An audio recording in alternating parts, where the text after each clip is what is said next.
You're with Julian on the Brown Note and Megan Rapinoe. Woman, know your place. I'm going to play this. This is one of the most awesome things I have ever seen in my whole...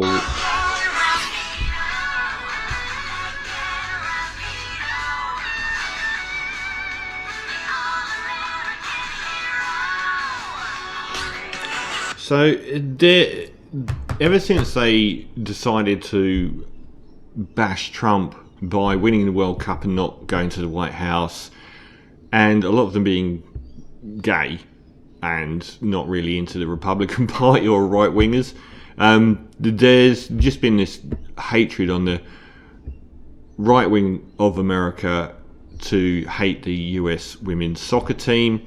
We're in the middle of the World Cup at the moment, where we're down to England v Australia, which is quite terrifying. And America got bundled out.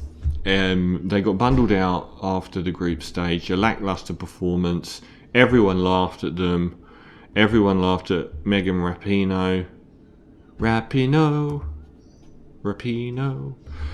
Because they failed. And that only works when you're not the actual most successful female football side in history. It is a bit churlish to mock the failure of the double reigning world champions. Megan has already won World Cups. It's like mocking Michael Jordan at the end of his career. They are literally the most successful female soccer team ever. So the fact that at this stage where they're sort of fading into their twilight age-wise, a lot of their sort of heavy hitters, I mean, what do? Sit on the sidelines and wait for 10 years for someone to sort of get old and fail? It doesn't really ring. I mean, it's a hollow victory, isn't it? Last World Cup won that, next World Cup won that, didn't win this one. Got you. But the point of this is about the difference in treatment between men and women in the public eye. The way that we lionize a lot of male athletes that are arrogant or difficult to deal with, have strong opinions, and I know, some of them that have come out and been very politically have been hammered, male ones, Colin Kaepernick as well, as one of them. But people like John McEnroe, they're heroes. Their difficulty is regarded as a strength if you're a male. And Megan Rapinoe is she's someone that triggers distrust in male establishments because she's not sweet and soft. She has the level of strength and aggression that we expect from men, and therefore we pay out on her for being a woman. And to say otherwise is garbage. We've got people like Piers Morgan and the Australian tennis player Nick Kyrgios paying her out.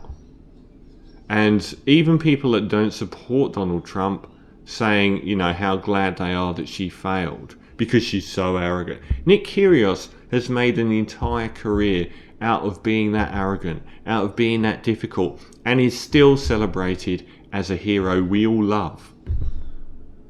There's so much warmth for him being, an individual, a character, someone who tells it like it is. But don't you dare be a woman and do that. Piers Morgan, he has a track record of attacking women in a way that he never attacks men. We celebrate male athletes for having the exact same personality type as Megan Rapinoe. And it's a complete lie to say that it's because she snubbed this guy here. These are evidence of us looking for a reason to fit how we already feel.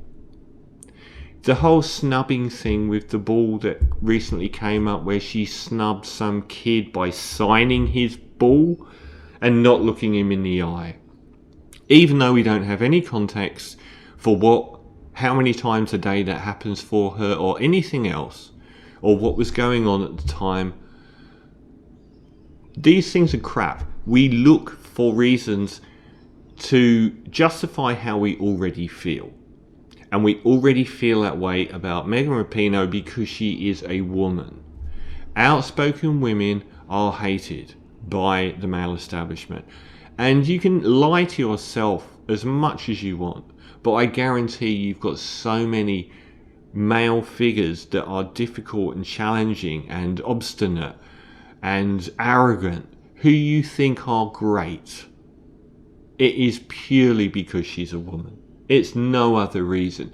It's a lie to say that it's for another reason. So the mockery of the US women's football team is very hollow, given they're the most successful in the history of that sport. With one of the most successful female players, Megan Rapinoe, being one that is singled out for having failed here and having every single look she gives to a camera judged, just to give us a reason to hate her, because that's how we treat a strong woman, and we always have. So don't lie to yourself by seeking out reasons to justify how you already feel.